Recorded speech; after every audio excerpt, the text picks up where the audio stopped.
Irmãos, depois de aplicar essa passagem na vida das nossas crianças, eu queria chamar a sua atenção para a sequência desse texto. No domingo passado, nós estivemos diante da morte de Estevão. E nós vimos claramente aquele ato de crueldade.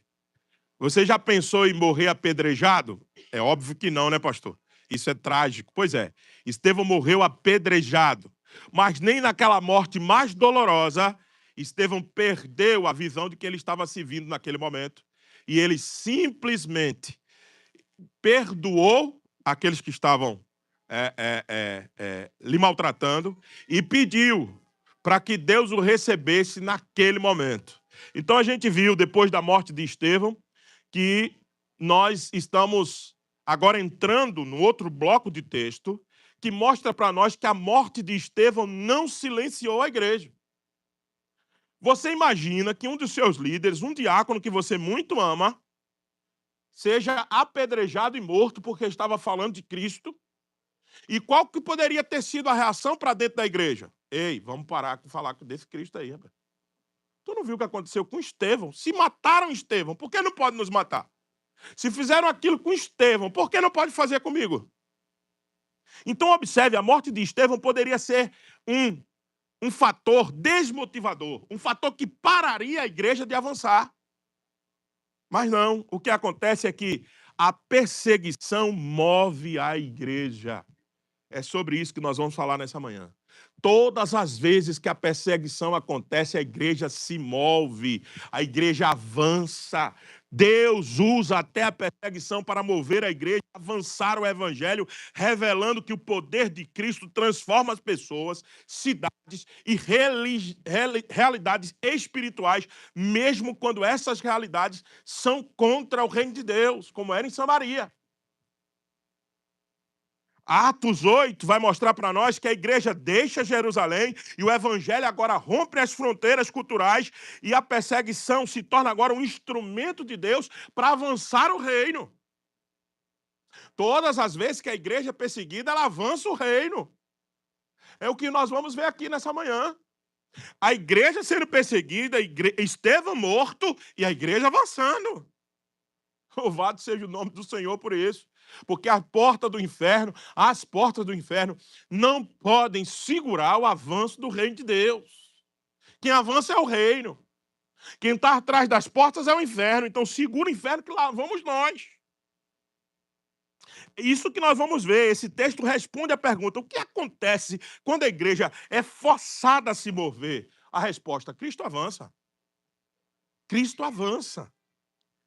Então, este texto responde à pergunta, na sua forma estrutural, por que a perseguição move a igreja? Hoje nós vamos testar aí os slides, não sei se está aí já pronto, para que a gente possa mostrar os pontos, para que você possa também não só interagir ouvindo, mas observando. É uma forma didática de melhorar a transmissão do conteúdo. Então, no nosso primeiro slide de hoje aí, por que a perseguição move a igreja? É sobre isso que nós vamos tratar. Primeiro porque a perseguição espalha discípulos. É o que a gente vê no primeiro ponto aí. Veja, o que acontece no verso 1b a 3. Observe direitinho. 1b, eu não citei mais a frase e Saulo consentia na sua morte. Não citei mais isso. Por quê? Porque isso é um A. Um A pertence à exposição do domingo passado. Agora, 1b. Naquele dia, levantou-se grande perseguição contra a igreja em Jerusalém e todos, exceto os apóstolos, foram dispersos pela região da Judéia e Samaria. Alguns homens piedosos sepultaram Estevão e fizeram grande pranto sobre ele. Saulo, porém, assolava a igreja, entrando pelas casas e arrastando homens e mulheres, encerrava-os no cárcere. O que é que Paulo estava fazendo? Saulo, se lembra que é apóstolo Paulo, tá? Saulo estava, nesse momento, invadindo as casas, pegando pessoas, arrastando-as para fora e prendendo-as, levando para o cárcere, homem, mulher, menino, toda a casa. E o que é que a gente percebe com isso? O que é que a gente vê nisso? A gente percebe que a igreja, ela A perseguição move a igreja, primeiro, porque ela vai espalhando os discípulos. E eu queria que chamar a sua atenção para um verbo, que está aí. Naquele dia levantou-se grande perseguição contra a igreja em Jerusalém, e todos os excessos dos apóstolos foram dispersos. Eu queria que você parasse e observasse essa palavra aqui. A palavra disperso, ela tem uma má compreensão nossa. Geralmente a gente fala de dispersão como um mal, no mau sentido da palavra. Aquela coisa que afasta as pessoas. Ora, os meus filhos foram dispersos pelas nações. Eu não tenho mais meus filhos perto de mim. Os discípulos foram dispersos. Israel era disperso, estava na diáspora, na dispersão. Sempre a gente tem essa ideia, tanto no Antigo Testamento quanto no Novo, de uma coisa ruim. Mas deixa eu tentar clarear a ideia para você. A palavra aqui, disperso, é de áspero, do grego, de onde vem a palavra de áspora, que literalmente significa espalhar a semente. Espalhar a semente. Você sabia disso? O disperso, a palavra dispersão, é uma palavra composta de ar e perô, do grego. De ar através, perô, de lançar semente. Então a ideia é o seguinte, que os discípulos foram lançados como semente para o mundo. Você e eu somos lançados como semente para o mundo inteiro. Então a ideia é que naquele momento levantou-se grande perseguição. Para quê? Porque Deus gosta de ver seu povo sofrendo. Porque Deus gosta de ver a gente passando necessidade. Você acha isso? Claro que não, mas existe um propósito pelo qual a perseguição vem na nossa vida. A perseguição vem para nos fazer espalhar, para fazer a gente andar, para fazer a gente multiplicar. A matemática do reino é divida para multiplicar, é o contrário. A matemática do reino é assim, se espalhe, divida e você multiplica. Deixa eu parar e falar para você uma coisa. Você não acha que seria muito bom para aqueles discípulos ficarem em Jerusalém? O que é que vocês acham? 12 apóstolos estavam lá, veja, e os apóstolos não vão embora, presta atenção no texto. E todos, exceto os apóstolos, foram dispersos pela região da Judéia e Samaria. Os apóstolos ficaram em Jerusalém. Aí imagina, os discípulos, aí era membro comum, homens comuns, mulheres comuns, sendo diáspora, né? Sendo lançados como semente para fora. Imagine se esses irmãos queriam ir embora. Peraí, eu tenho Paulo, eu tenho Pedro aqui, os apóstolos estão aqui. Eu não quero sair de Jerusalém. Se lembra quando Pedro viu no Monte da Transfiguração? Quando Pedro viu Jesus de um lado e dos dois lados de Jesus, Elias, não é? E o outro profeta. O que é que Pedro disse? Senhor, por que a gente não constrói uma tenda e fica aqui? A ideia é o seguinte, menos incômodo, melhor. Vamos ficar aqui. Vamos fazer uma tenda aqui. Vamos sentar aqui. Vamos beber disso tudo. Não, senhor. Deus força a perseguição. Deus faz a igreja andar. Deus é que move a perseguição para que a igreja se desloque. Então, por que a perseguição move a igreja? Porque ela vai espalhar a gente. Ela vai espalhar os discípulos. Enquanto Saulo está prendendo, Deus está aproveitando a maldade de Saulo e fazendo com que a igreja cresça. Mas Deus estava usando isso para cumprir o quê? Atos 1:8. O que é que tem lá no começo de Atos 1:8? Serei minhas testemunhas em Jerusalém, Judéia e Samaria. Veja, a igreja está cumprindo aquilo que Jesus disse que ela seria.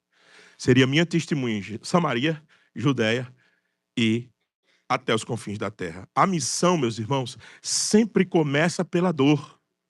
Sempre começa pela perseguição. Lembre-se, Jesus foi perseguido para garantir que a missão fosse concreta. Então, a missão sempre nasce da dor, da perseguição, para que a gente possa cumprir a missão.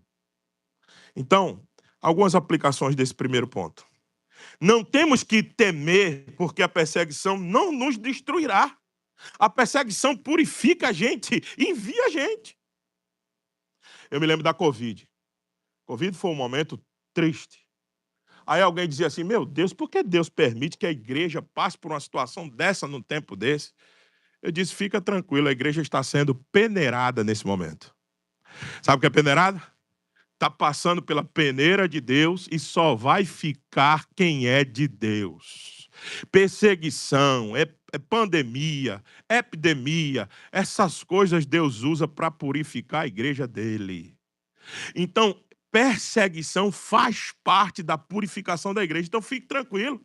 Quando você for perseguido por causa do nome de Jesus, glorifique o nome dele. Graças a Deus.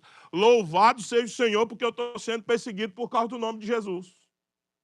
Quer ver triste? É você ser perseguido porque você matou, roubou, destruiu vidas. Aí é tristeza. Mas por causa de Jesus, se alegre. Se alegre. Ele vai lhe usar. Ele está te usando. Louvado seja o nome do Senhor por isso. Segunda aplicação desse ponto é que Deus usa crises para mover sua igreja quando ela está confortável. Deus usa para nos fazer buscá-lo mais, fortalecer mais nossa fé. Quando a nossa vida está muito tranquila, a primeira coisa que a gente faz é se afasta da vida devocional, se afasta da leitura bíblica, se afasta da vida de oração. É ou não é? Ou só acontece comigo isso? Quando as coisas estão operando dentro das condições normais, de temperatura e pressão, quando as coisas estão tudo bem, tudo tranquila, geralmente a gente não lembra de orar tanto, de buscar tanto, de interceder tanto, de chorar aos pés do Senhor. Então, Deus se utiliza de perseguição para fazer-nos aproximar mais dele. Muitos dos maiores avivamentos da história da igreja nasceram de sofrimento e não de conforto. Eu nunca vi dizer que um avivamento nasceu quando a igreja estava confortável. Eu nunca tenho isso. Isso não tem no registro da igreja, da história da igreja. O avivamento começou quando estava todo mundo, cada um com a sua renda per capita lá em cima, não tinha epidemia, não tinha crise, não tinha nada. A igreja voltou-se para Deus e começou a orar. Se o meu povo que se chama pelo meu nome se humilhar, orar e me buscar e se converter dos seus maus caminhos, então eu ouvirei do céu, perdoarei o seu pecado e sararei a sua terra. Esse texto foi dado num contexto que a terra estava doente. Num contexto da perseguição, quando a perseguição nos atingir, aí nós temos que buscar orar ao Senhor.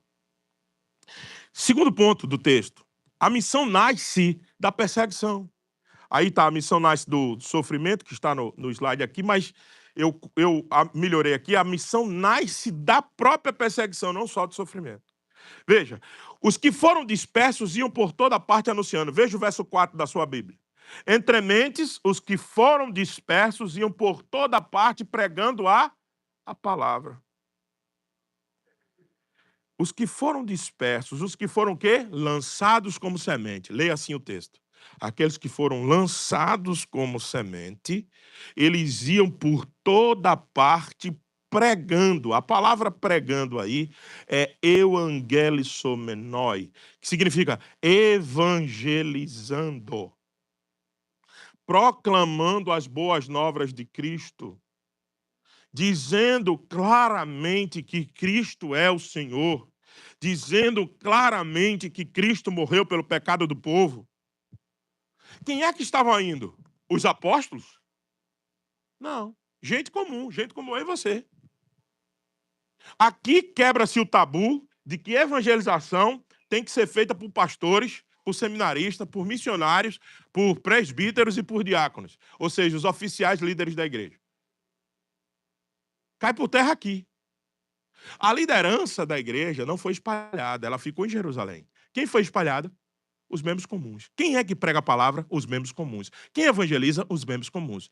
Quem faz a igreja crescer? Você. Claro, debaixo da providência do Senhor, debaixo da conversão do Senhor, é lógico, é Ele que converte, mas você que prega. Não sou eu. Não é só os presbíteros. Não é só os diáconos, é você. Quem faz a igreja crescer, humanamente falando, é o seu testemunho de vida. É como você fala no seu trabalho, na sua vizinhança, no meio do seu... É assim que a igreja cresce. Como é que essa igreja aqui cresceu em 2 anos? Foi eu que fui atrás na casa de cada um que está aqui? Não. Você convidou um amigo, o amigo está aqui. O amigo do amigo convidou o outro, eles estão aqui. Você falou de Cristo lá, ele chegou aqui. O que você precisa entender é que não eram os apóstolos que foram dispersos, nem os líderes da igreja, eram os cristãos comuns, recém-perseguidos. Eles perderam casa, emprego e estabilidade, mas não perderam o evangelho. Lembrem-se, esses irmãos estavam nas trevas, na noite densa das suas vidas, mas mesmo assim, eles viam a luz. Eles viam a luz e eles continuavam seguindo para a luz. Eles continuavam indo em direção à luz. Eles continuavam pregando o evangelho. Cristo que salvou a igreja, envia também a igreja. Cristo que salvou a igreja transforma a perseguição, dor, em evangelismo. A gente às vezes quer só evangelizar quando está tudo bem. Mas o verdadeiro discípulo, ele não precisa de plataforma, meus irmãos. Ele não precisa de púlpito. Ele precisa apenas de boca e convicção. O verdadeiro discípulo, ele precisa de boca e convicção. Onde ele estiver, ele evangeliza. Onde ele estiver, ele testemunha do Senhor. Algumas aplicações para nós nesse ponto. Primeiro, lembre-se, a igreja cresce quando os membros, não apenas os pastores, falam de Cristo onde quer que eles estejam. Mas você vai dizer para mim, pastor, mas é muito difícil testemunhar. Quando estamos sofrendo, é muito difícil falar que Cristo é a grande razão da minha alegria quando eu estou em dor. Deixa eu desafiar você o seguinte. A palavra do Senhor diz que quanto mais nós testemunhamos do Evangelho, mais somos fortalecidos pelo Evangelho. O apóstolo Paulo dizendo a Timóteo que estava enfrentando uma grande crise em Timóteo, capítulo 2. 2 Timóteo, capítulo 2, Paulo disse, o que de mim ouviste, treina esses homens. E para que testifiquem do Evangelho. Ao passo de quando nós estamos treinando pessoas, falando de Cristo às outras pessoas, o testemunho do Evangelho não apenas alcança o perdido, mas alcança o seu coração dolorido, meu irmão. Quando eu digo para alguém, Cristo é vida, e minha vida está toda em desordem, aquela expressão que eu preguei a outra pessoa serve para mim mesmo. Se ele é vida e eu estou nele, eu vou avançar, eu vou prosseguir. O problema é que você tem que ter convicção do que você está pregando, para que, mesmo que você está anunciando, alivie a sua própria vida. Porque não é paradoxal? Como é que a igreja cresce através de gente que perdeu casa, que não tem abrigo? Você está entendendo esse texto ou não? Eu espero que você esteja entendendo o texto. O texto está dizendo que pessoas que perderam a sua casa, o seu teto, a sua estabilidade, agora estão indo por aí dizendo que Deus é bom. Que Jesus é maravilhoso. Você está entendendo isso ou não? Como é que essas pessoas abrem a boca para dizer Jesus é maravilhoso, ele não tem casa, ele perdeu a casa? Por que eles fazem isso? São loucos? São masoquistas? Não. Eles têm convicção. Se eles perderam a casa por causa de Cristo, é porque esse evangelho é verdadeiro. Se eles estão testemunhando e por isso eles estão pagando um grande preço, é porque esse evangelho realmente impacta a vida, muda pessoas. A missão começa no sofrimento, porque os verdadeiros discípulos, eles não estão preocupados com a sua condição física, mas eles estão convictos espiritualmente que o melhor caminho para a vida deles é anunciar o evangelho. Isso é discípulo. O discípulo, ele não está mais preocupado com a circunstância da vida que ele tem. O discípulo, ele está preocupado com o testemunho que ele dá. O discípulo não mais se preocupa se a condição real da existência dele é boa ou ruim. O verdadeiro discípulo, ele pensa, Cristo está sendo visto em mim? Isso é o que me importa.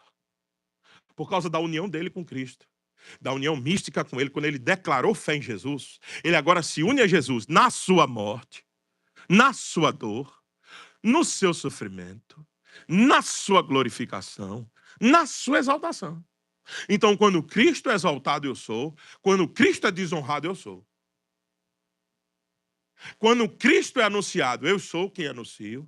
Quando Cristo é destratado, sou eu que sou destratado. Porque eu estou unido a Ele. Essa é a mensagem.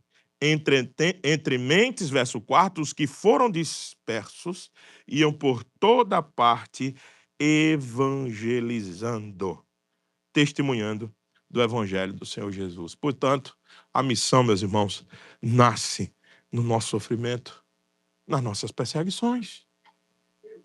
Porque alguém que está sendo perseguido, ele vai falar com dor de alma, mas totalmente rendido. Eu gosto de uma expressão nordestina cunhada por Luiz Gonzaga em algumas de suas músicas, que diz que assum preto, assum é um pássaro, e ele é preto, ele é lindo, do sertão. Assum preto canta melhor quando tem os seus olhos furados. Cristão testemunha melhor quando está debaixo de perseguição, quando está sofrendo. O retinar das nossas palavras soa mais poderosas quando alguém olha para nós e diz: esse cara não devia estar dizendo isso. Eu sei o que ele está sofrendo. As palavras ganham muito mais confiabilidade quando estão sendo ditas por alguém que sabe o que é sofrer. Terceiro ponto da nossa pregação de hoje, que está aqui do texto, terceira verdade do texto. Lembre-se, nós estamos respondendo a pergunta: por que a perseguição move a igreja? Primeiro, porque ela espalha os discípulos. Segundo, porque a perseguição, a missão nasce da perseguição. E terceiro aspecto aqui é porque o evangelho precisa alcançar todas as culturas. Se não vier perseguição, nós vamos ficar sentados no banco e vamos ficar aqui em Tampa até morrer, que está tudo bem. Mas quando a perseguição vem sobre nós, a gente tem que se espalhar. Para quê? Para alcançar todas as culturas. Veja o que está escrito aí no verso 5 ao verso 7. Filipe, que era um quê? Outro diácono. Filipe poderia ter dito o quê? Oxe, só mata um diácono? Não, o Estevão morreu, eu não vou. E Filipe estava na lista daqueles 7, junto com Estevão, viu? O texto coloca Filipe aqui para você entender isso. Em Atos 6, 2 capítulos antes, Filipe estava sendo reeleito como diácono.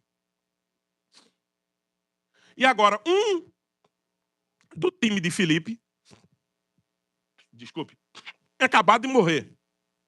Um do time de Filipe tinha acabado de morrer. O que é que Filipe poderia ter dito? O quê? Vou nada. Puxa, meu parceiro de ministério morreu, rapaz. Quem quiser, mande outro, eu não vou. Só que quando a perseguição vem, você não fica parado, você vai. E Filipe foi. Descendo a cidade de Samaria, anunciava-lhes o quê? O que é que eles anunciavam? Cristo. Anunciava a perseguição, a dor da igreja? Não, Cristo.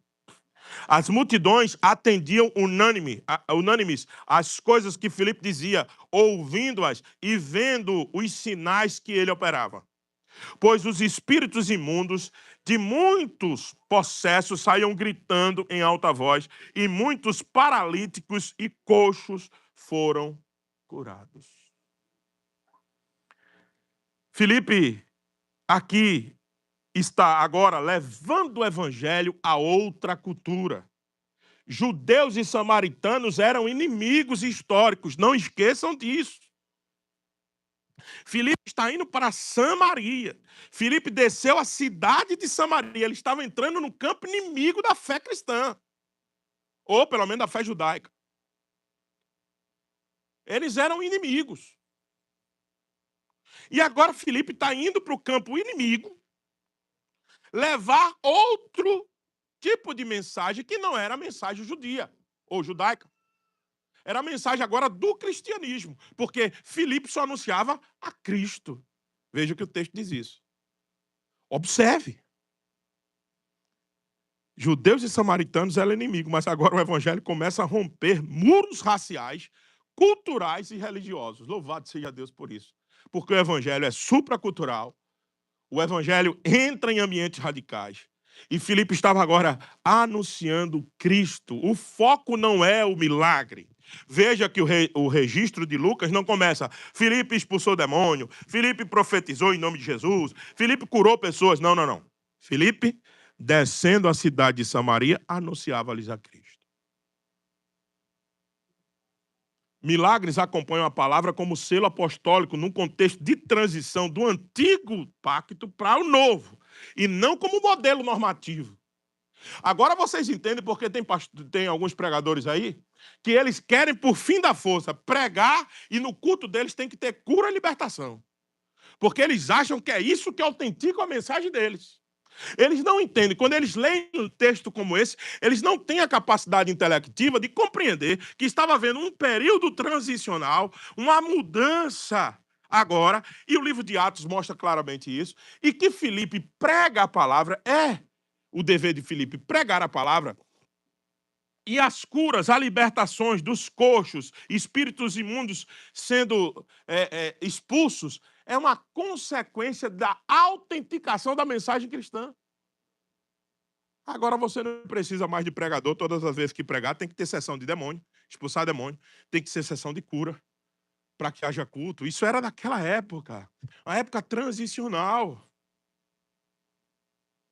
Então isso demonstra o quê? Então, para quê, pastor, então, que Lucas registra isso? Sabe por que Lucas registra isso aqui? Não é para exaltar Filipe como um grande curador. Você não vai ver mais Filipe curando em lugar nenhum. Só tem essa menção. Que era um grande curador, um grande libertador de espíritos, que fazia paralítico andar. Ei, tudo isso que Filipe estava fazendo, apontava para quem? Para o Cristo que ele anunciava. Então, se ele está anunciando Cristo, obviamente, Cristo está sendo agora comprovado a sua autoridade sobre demônios, sobre doenças, sobre coxos, sobre paralíticos. Para quê? Para que a credibilidade de Filipe, não a credibilidade de Filipe, mas a credibilidade do anúncio da palavra de Filipe fosse verdadeira.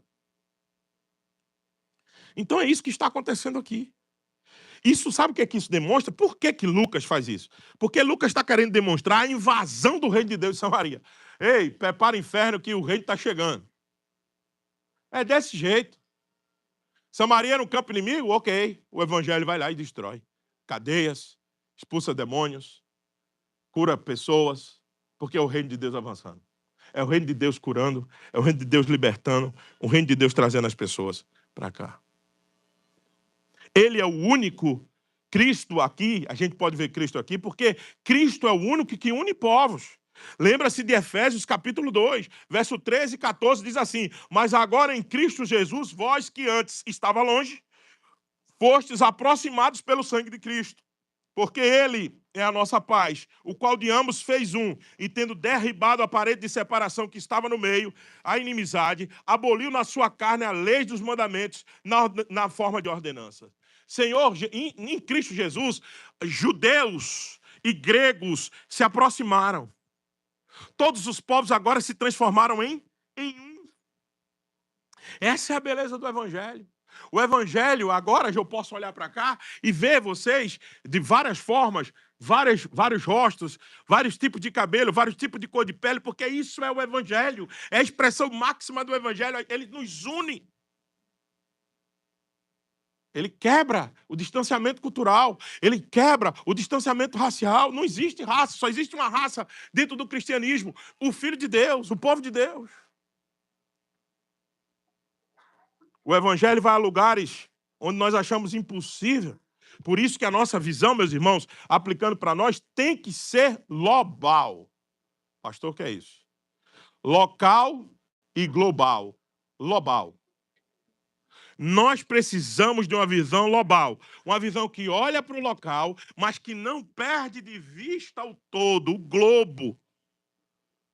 Que está sempre olhando para a Tampa, mas olhando para a Flórida. Olhando para os Estados Unidos da América. Olhando para o continente americano. Olhando para a Europa, para a Ásia. Olhando para o globo. Nós não podemos só estar focado aqui. Nós temos que entender que o evangelho precisa alcançar todas as culturas. A verdadeira missão sempre rompe preconceitos raciais, viu? Lembre-se, tem evangelho sendo pregado para dentro de certas raças, como outras raças não pudessem ter acesso. Isso é anti-evangelho. Isso é um absurdo. Igreja racista. Igrejas racistas. Só faltava isso. E existe. E muito. Mas isso não condiz com o evangelho. A única raça que temos é o ser humano. E por ser humano, aqueles que foram alcançados em Cristo Jesus são povo de Deus. Essa é a única raça que nós temos dentro do evangelho. A verdadeira missão tem que romper isso, meus irmãos. Onde Cristo é pregado, correntes caem, libertação acontece desses conceitos distanciados da palavra do Senhor. E isso demonstra que o evangelho deve alcançar todas as culturas.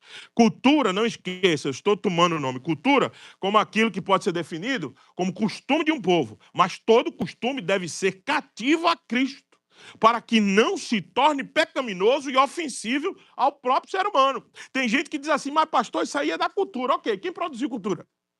Foi Cristo? Foi os anjos que vieram e colocaram a cultura para nós? Quem produziu a cultura foi você e eu. Foram homens pecadores, então alguns aspectos de nossa cultura têm que ser redimidos à cruz de Cristo. Alguma coisa da música, alguma coisa da arte, da filosofia, das ciências, tem que ser redimido a Cristo. Esse é um aspecto cultural que a gente precisa defender. A cultura cristã, a cultura de Cristo, a cultura que entra e faz a gente selecionar as músicas que a gente ouve, faz a gente selecionar os programas que a gente vê, faz a gente selecionar as danças que a gente dança, faz a gente selecionar os ambientes que a gente vai entrar. Porque isso é cultura cristã. Eu não posso simplesmente me vender a qualquer tipo de ambiente de música porque é cultura. Lembre-se, a cultura foi produzida por pessoas pecaminosas. E elas precisam, necessariamente, esse tipo de costume ser redimido a Cristo. Porque todos os povos precisam de Cristo. Por que a gente tem que manter isso em alta? Por causa dessa última frase. Porque senão eu digo assim, olha, não, eles são indígenas. Nós não podemos destruir a originalidade deles. Deixem eles matar o segundo filho numa gravidez de gêmeos, porque os indígenas têm isso como demônio. É isso que alguns antropólogos querem pregar para mim e para você. Você acha isso certo? Deixar que os indígenas matem o segundo bebê de uma gestação de gêmeos, porque eles acham que o que saíram por último é demônio? Por quê? Porque a cultura indígena, não mexa nos índios, não mexa na cultura deles. Não. O evangelho tem que ir lá e dizer: vocês estão matando inocentes. Vocês estão matando crianças. O evangelho tem que ir lá e desfazer essa cultura maligna. Foi isso que aconteceu com Filipe. Filipe foi, expulsou demônios, teve sinais, curas de gente imunda. Muitos paralíticos e coxos foram curados porque o evangelho entrou lá. É isso que a gente quer que aconteça com todos aqueles que vão proclamar o evangelho do Senhor Jesus.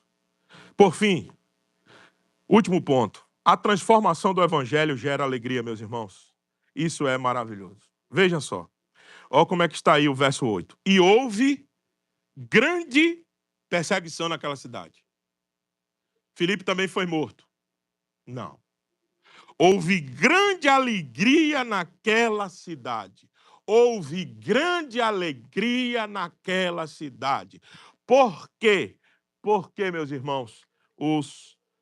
Porque a perseguição move a igreja?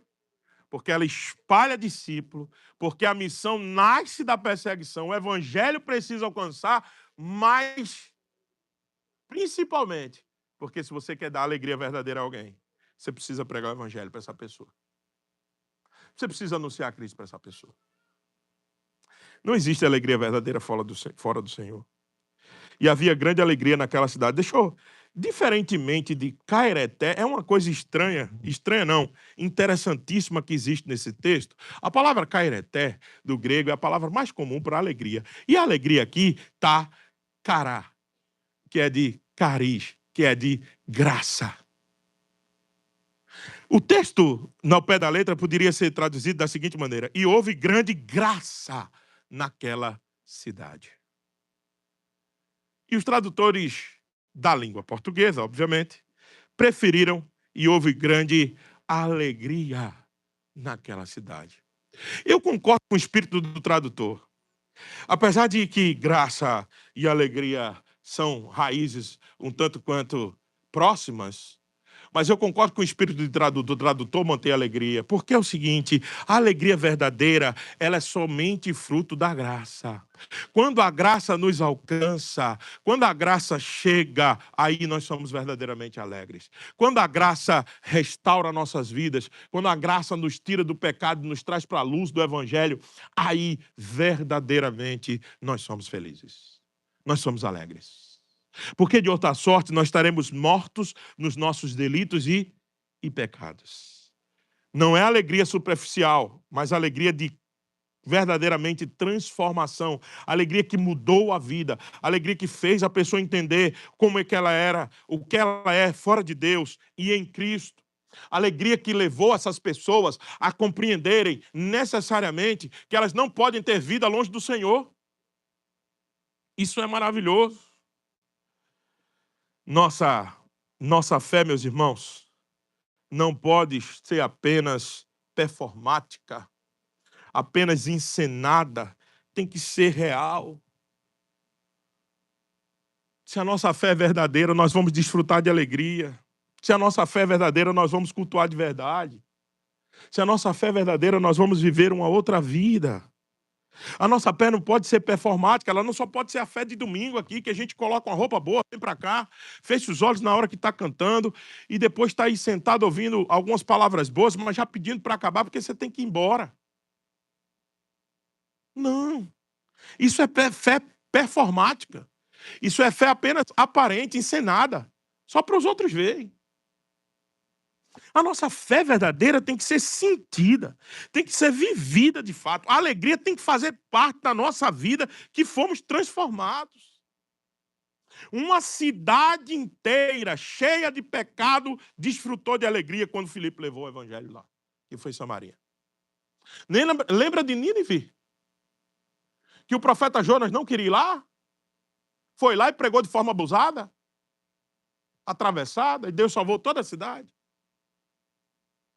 Lembre-se, meus irmãos, quando Cristo é proclamado, o evangelho chega, transforma a vida e traz verdadeira alegria para a pessoa, porque mesmo que o sofrimento existe e existirá enquanto nós estivermos aqui, mas a alegria não é lançada fora. Tem muita gente achando que não pode ser alegre por causa dos seus sofrimentos. A questão é que, biblicamente, isso é incoerente. Os sofrimentos não é para fazer-nos perder a alegria. Porque, de outra sorte, Tiago estaria louco ao dizer: tende por motivo de toda alegria o passado por várias provações. Então, Tiago é um louco. Como é que Tiago junta alegria e sofrimento? Porque a alegria, ela não está condicionada ao quanto eu sofro. A alegria está condicionada ao que eu já tenho em Cristo Jesus. O que eu já sou em Cristo Jesus.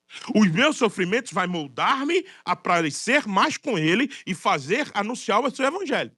Mas não pode sugar minha alegria. Não pode tirar minha paz. Porque isso eu já tenho nele, na pessoa dele. E para sempre. Algumas aplicações desse ponto. Então, não viva uma fé de fachada. Viva uma fé de que sinta a verdadeira transformação que há em Cristo Jesus. Lembre-se, quanto mais o sol do Senhor Jesus e da sua justiça raiar nas nossas trevas, ele vai derramar mais alegria sobre nós. Deixe a luz do evangelho invadir seu coração toda manhã. Toda manhã você se levante. Toda manhã você acorde de novo e diga muito obrigado, Senhor, porque eu não tenho mais preocupação com o final desse dia. Porque eu tenho certeza, se eu não chegar lá, eu estarei com o Senhor. Mas se porventura eu tiver que chegar lá, a tua boa mão, a boa mão da tua providência, do teu cuidado, estará sobre mim e me vai fazer vencer todos os obstáculos que eu preciso. Isso é viver nele, isso é esperar dele, isso é viver para ele. Toda manhã faça isso, toda manhã, jovem, adolescente, levante dessa maneira. Crianças, adultos, idosos, levante agradecendo ao Senhor por ter esse tempo na sua vida. Porque se esse dia não findar, amém. Louvado seja o Senhor do mesmo jeito. Mas se ele findar, é porque o Senhor nos conduziu até o fim. É porque o Senhor nos abençoou. Então, não deixe que os ladrões roubem a sua alegria. Os ladrões da preocupação financeira, os ladrões da ansiedade. Tem muita gente vivendo ansioso pelo dia de amanhã, quando eles não sabem nem se vão morrer hoje ou não. O amanhã não existe. A tarde não existe. Eu só tenho agora pela manhã. Já está acabando amanhã. Depois vai começar a tarde. Não sei se eu tenho a noite. Nós temos que viver nessa perspectiva de que nós temos que viver, como dizia Calvino, com o pé levantado. O pé levantado significa, na expressão de Calvino, que eu tenho que estar pronto para tudo e qualquer coisa, inclusive para ir embora desse mundo. Isso me dá mais paz. Mas, pastor, isso não faz a gente viver sofrendo? Não, ao contrário. Isso te dará mais paz, mais tranquilidade. E você vai desfrutar da presença do Senhor. Não deixe que os ladrões da alegria roubem. Ansiedade, a conta do dia de amanhã, as preocupações financeiras. Não deixe que nada disso roube a sua paz. Esteja sempre em Cristo Jesus. Para finalizar, meus irmãos, eu queria concluir dizendo o seguinte: Atos 8 mostra para nós, de 1 a 8, que Deus usa crises para mover o seu povo. A missão não é obra de grandes líderes, mas de discípulos comuns. Lembre-se disso. A obra é sua, não é só minha, não. É sua, é nossa. Cristo rompe barreiras culturais e espirituais, e onde Cristo chega, a alegria também chega. A perseguição espalhou os discípulos, mas o Espírito Santo espalha o evangelho. A gente pode ser disperso, mas quem espalha o evangelho é o Espírito do Senhor através de nós. O mundo os dispersou, mas Cristo os enviou. Lembre-se disso. O mundo pode nos dispersar, mas Cristo é quem nos envia. Você fala de Cristo onde Deus te colocou? Mesmo na dor? Pense sobre isso. Você enxerga as crises como portas missionárias? Você permite que Cristo rompa seus próprios preconceitos?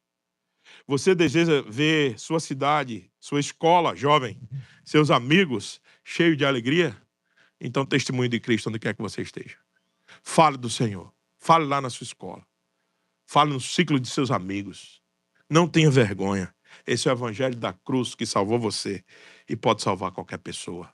Não tenha preconceito de dizer o seguinte: olha, eu vou falar para essa pessoa. Não vou, não.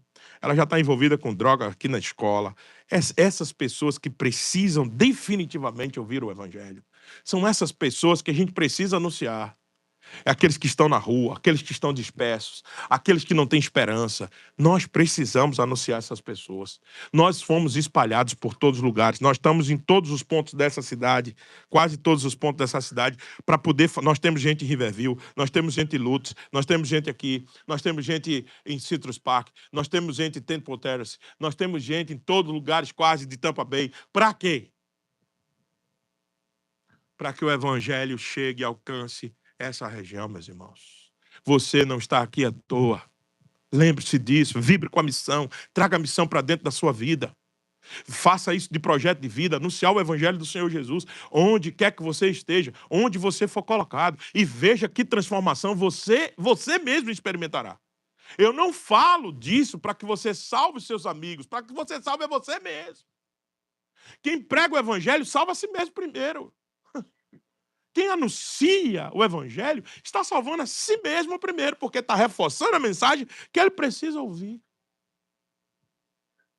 Não deixe de anunciar o evangelho do Senhor onde quer que você esteja. Porque certamente o Senhor quer lhe usar onde quer que você esteja.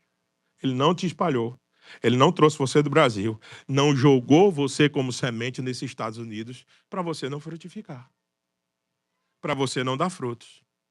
Ele te trouxe de lá, jogou você aqui, dispersou você aqui, para que você frutifique e para que você tenha muita alegria.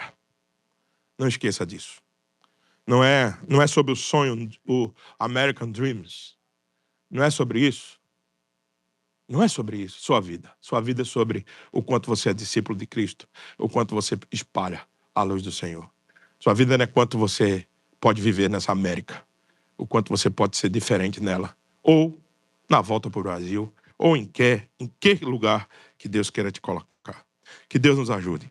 Que Deus nos ajude a entender essa palavra, entender que a perseguição move a igreja ao evangelismo. Que Deus nos ajude nisso. Deus nos abençoe. Vamos então